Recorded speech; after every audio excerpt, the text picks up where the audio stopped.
Hello friends, South Africa T20 ఫైనల్లో Sunrise Eastern Cape Pretoria క్యాపిటల్స్పై 6 వికెట్ల తేడాతో గెలుపొందింది. దీంతో సన్ రైజ్ ఈస్టర్న్ కేప్ 3వ ట్రోఫీ సొంతం చేసుకుంది. ఇప్పటి వరకు 4 సీజన్లు జరగగా 4 సార్లు ఫైనల్కి వెళ్లి 3 సార్లు కప్పు కొట్టింది.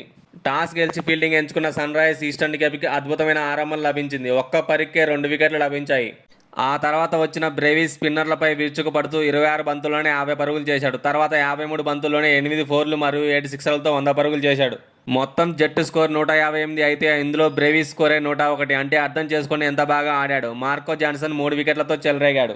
159 పరుగుల లక్ష్యంతో బరిలోకి దిగిన సన్ రైజర్స్ ఈస్టర్న్ కేప్ ఆరంభంలో వికెట్ కోల్పోయినా మంచి ఆరంభం లభించింది. కానీ తర్వాత వెంటనే వికెట్లు కోల్పోయింది. దీంతో 48 పరుగులకే 4 కీలక వికెట్లు కోల్పోయింది. తర్వాత వచ్చిన స్టబ్స్ క్రీజులో ఉన్న బ్రిడ్జ్కితో కలిసి 114 పరుగుల భాగస్వామ్యం నమోదు చేశాడు.